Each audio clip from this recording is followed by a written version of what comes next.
তারা আবার দেশের নেতা হইতে চায়। তারা নিজেদেরকে ইমাম মনে করে, কিন্তু এলাকার কমিউনিটির কোনো লোক তার নেতা মনে করে না। মহিলাদেরকে, দেশের 50% মানুষকে মসজিদ থেকে আলাদা করে রাখছে, অথচ ওই মহিলারা বাসায় বসে হিন্দি সিরিয়াল দেখতেছে। মসজিদে খুতবা শুনছি, একদম একটা থার্ড ক্লাস খুতবা দিচ্ছে, কোনো মেসেজ নাই, অ্যাবসলিউটলি কিছুই নাই ওর ভিতরে, খুতবার ভিতরে। এটা বলার পরে দেখবেন আজকে আমাদের কওমি মাদ্রাসায় ওলামায়ে কেরাম আমারে মোটামুটি খায়া দেবে, মুরতাদের কাছাকাছি নিয়ে যাবে। সেকুলার গোষ্ঠীর কাছে ছেলেমেয়েরা, ইয়াংরা কেন যায়? দিন শেষে সেকুলার গোষ্ঠীর তর্ক করা যায়, ওর সাথে দ্বিমত করা যায়, ওর সাথে ঝগড়াঝাটি করা যায়, ও ঝগড়াঝাটি অ্যালাউ করে, আর মাদ্রাসায় পিটায়। দ্বিমত কি? মানে এক মতের ভিতরে থাকলেও পিটায়, মানে একই মাযহাবের মধ্যে থাকলেও তার পিটায়, এবং পুরো জিনিস তার সাথে একমত হইতে হবে। আর একমত হইতে হলে তো আপনার কাছে, আপনার হুজুরের কাছে আসতে হবে কেন? আপনি সাইজা গুইজা সেন্ট মাইখা কোথায় যান? বিয়ের দাওয়াতে যান। বিয়ের দাওয়াতে গেলে তো খাওয়ায়, মসজিদে গেলে খাওয়ায় জুমার দিন। তাহলে একটা কমিউনিটি একটা সপ্তাহে একজন আলেমের কাছে যাচ্ছে, সেই আলেম তাকে হতাশ করে বোকা বানায় ফেরায় দিচ্ছে, এমন এক ভাষায় কথা বলে, এমন শব্দে কথা বলে, যেই শব্দ তরুণরা, বাচ্চারা, বয়সীরা কেউ কিছু বুঝে না। আজকে তো আমি একটা মসজিদে খুতবা শুনছি, একদম একটা থার্ড ক্লাস খুতবা দিচ্ছে, কোনো মেসেজ নাই, অ্যাবসলিউটলি কিছুই নাই ওর ভিতরে, খুতবার ভিতরে। তাহলে একটা কমিউনিটিকে শিক্ষিত করবার যে দায় তার ছিল, আমার এই বয়ানের পলিটিক্সটা তুলবার, ব্রিটিশ বিরোধী আন্দোলনে ওলামায়ে কেরামদের যে ভূমিকা, সেটা কোনো আলেম কোনোদিন বলছে? আমি তো কোনোদিন শুনি নাই। অধিকাংশ আলেম জানে বলেও আমার সন্দেহ আছে, আদৌ জানে কিনা যে ব্রিটিশ বিরোধী আন্দোলনের নেতৃত্ব যে ওলামায়ে কেরাম দিচ্ছে, এইটা অধিকাংশ আলেমরাও জানে না। এই যে মাল্টার বন্দিশালা, এখানে যে আলেমদের ত্যাগের কথা বলা আছে, একজন আলেমকে তো আমার সিলেবাসে নায়ক আকারে আনা হয় নাই, অথচ ক্ষুদিরাম পড়াইতেছে, প্রীতিলতা পড়াইতেছে, সূর্য সেন পড়াইতেছে।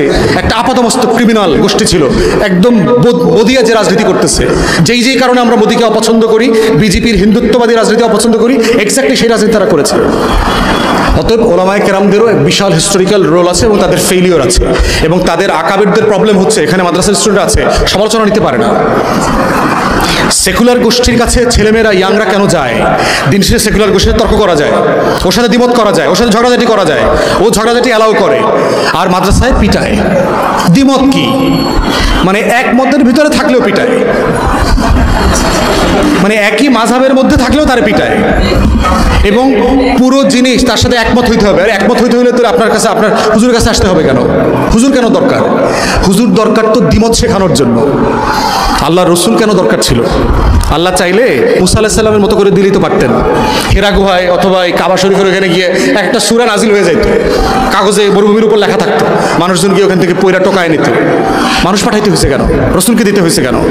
সাহাবী কেন বলা হয়? সোহবত কেন লাগে? অথচ আমাদের ওলামায়ে কেরামদের সোহবতে আমরা কেউ ইমপ্রেসড হই না। হ্যাঁ, সেরকম একটা অসাধারণ মানুষ, এরকম মানুষ ছিলেন, হয় না তো?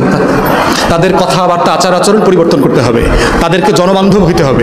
এটা বলার পরে দেখবেন আজকে আমাদের কওমি মাদ্রাসায় ওলামায়ে কেরাম আমারে মোটামুটি খায়া দেবে, মুরতাদের কাছাকাছি নিয়ে যাবে।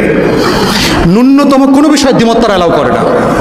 আমি মাঝখানে শিক্ষা ব্যবস্থা নিয়ে, মাদ্রাসা নিয়ে একটা এক্সাম্পল দিচ্ছি, মূল আলোচনাও ছিল না।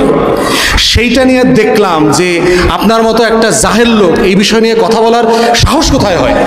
বুখারী শরীফ নিয়ে আপনি কথা বলতেছেন, একটা জাহেল লোক, জিন্স পরা, দাড়ি ছোট, পাঞ্জাবি জুব্বা পরে না, টুপি পরে না, কোনো নামাজে আমি দেখি নাই সে টুপি পরে, মানে মন্তব্যে ছুঁয়ে গেছে আর কি। অথচ তাদের জন্য বলছি কথাগুলো।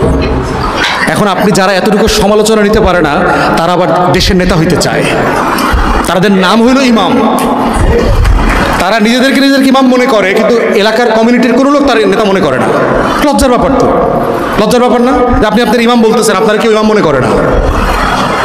তাহলে আল্লাহ তাআলা আপনাকে যেখানে দিতে চাইছেন, যেখানে নিতে চান, আপনি সেখানে যেতে চান না, তো আল্লাহ তাআলা আপনাকে নেতা বানায়। ভালো টাকা পড়ছে, নেতা তো আপনার নিজ দায়িত্বে নেতা হইতে হইব। তো হিলফুল ফুজুল আল্লাহ রসুল নিজ দায়িত্বে করছেন না, না আল্লাহ তাআলা ফেরেশতা দিয়ে করাইছে? ফেরেশতা দিয়ে করা, উনি নিজে করছেন। তো নিজে করছেন, তো এই জন্য তো নেতা হইছেন। নেতা কমিউনিটি থেকে বানায় নিয়ে আসতে হয়। এই জন্য আমাদের ওলামায়ে কেরামরা নিশ্চিন্তে দিনের অনেক খেদমত করে যাচ্ছেন, আল্লাহর কাছে তারা পুরস্কার পাবেন, দুনিয়াতে কিছু পাবেন না, কারণ দুনিয়ার জন্য তারা আসলে কিছু করেন না। কোনো ওলামায়ে কেরামের কাছ থেকে শুনি না দেশের অর্থনীতির অবস্থা কি। কোনো ওলামায়ে কেরাম শুনছেন দেশ নিয়ে একটা বক্তব্য আছে, গণ অভ্যুত্থান নিয়ে দুইটা রাজনৈতিক বক্তব্য আছে ওলামায়ে কেরামের। সবাইকে শুধু বুখারী নিয়ে কথা বলতে হবে? বুখারী নিয়ে কথা বলার লোক আর নাই। আর আমরা জিন্স পরি বলে আমরা বুখারী নিয়ে কথা বলতে পারবো না? ইমাম হাজার আসকালানির বই তো আমি পড়ছি, বিদায় নেহায়ের ব্যাপারে তো আমারও তো ইজাজা আছে, আমারও অনেকগুলো কিতাবের উপর ইজাজা আছে, আমি তো ইজাজা বেশি খাই না। এবং এত বড় বড় ওলামায়ে কেরামের কাছ থেকে আমার ইজাজা আছে, যে সকল ওলামায়ে কেরামের নামও জানে না এইসব হুজুররা। সারা দুনিয়ার এত বড় বড় ওলামায়ে কেরামদের কাছে লেখাপড়া করছি। তো এই জন্য হচ্ছে ওলামায়ে কেরামদেরকে অনেক অনেক বাস্তবে আসতে হবে। তারা দুনিয়াতে কেমন যেন থাকে না, তার সাথে কথা বললে মনে হয় ওনারা দুনিয়ায় থাকেন না, দুনিয়ার ভাষায় কথা বলেন না, দুনিয়ার মানুষের মতো করে খুতবা দিতে পারেন না। অথচ আমরা বাহিরে থাকার কারণে এত ভালো ভালো খুতবা শুনছি। যদি ভালো খতিব থাকে একটা মসজিদে, ভালো তাফসির হয় হাদিসের এবং কোরআনের, 1-2 বছরের ভিতরে ওই মহল্লার চেহারা পরিবর্তন হয়ে যেতে পারে। কারণ মানুষের যে সম্মান, এই মানুষগুলো নিয়ে, এই সম্মানগুলো নিয়ে তারা হতাশ হয়ে প্রতিদিন খুবই ঢিলাঢালা হয়ে মসজিদ থেকে বাইর হয়, নামাজের পরে মোনাজাতও শরীক হয় না, বাইর হয়ে যায়। তৈরি হয় না এখানে। মহিলাদেরকে, দেশের 50% মানুষকে মসজিদ থেকে আলাদা করে রাখছে, অথচ ওই মহিলারা বাসায় বসে হিন্দি সিরিয়াল দেখতেছে। মসজিদে আসতে দিব না, বাসায় বসে তুমি হিন্দি সিনেমা দেখো, কোনো সমস্যা নাই, কিন্তু মসজিদে তোমার আসতে দিব না। যত দুর্বল ফতোয়া আছে, যত দুর্বল দলিল আছে, এগুলো দিয়ে করতেছে। অথচ আল্লাহ রসুলের পিছনে হাজার হাজার মহিলারা নামাজ পড়ছে, যুদ্ধও করছে। তাকে আয়েশা খাদিজা বানায় দাও, আল্লাহর টাকা পড়ছে। আপনার কোনো কিছু করতে হবে না, খালি এমনি এমনি জন্মায়া আয়েশা আর খাদিজা হয়ে যাইব। তাহলে তার যুদ্ধ করা লাগতো না মুসলমানদের, আল্লাহ রসুলকে আহত হওয়া লাগতো না, হাজার হাজার সাহাবীদেরকে জীবন দেওয়া লাগতো না। তাহলে ওলামায়ে কেরামদের হিউজ রেসপন্সিবিলিটি আছে, এবং 24-এর গণ অভ্যুত্থানকে নিয়ে তাদের কাজ এবং দায়িত্ব আরও বেশি। কারণ ওনারাই হচ্ছেন শিকারের প্রথম ধাপের আসেন।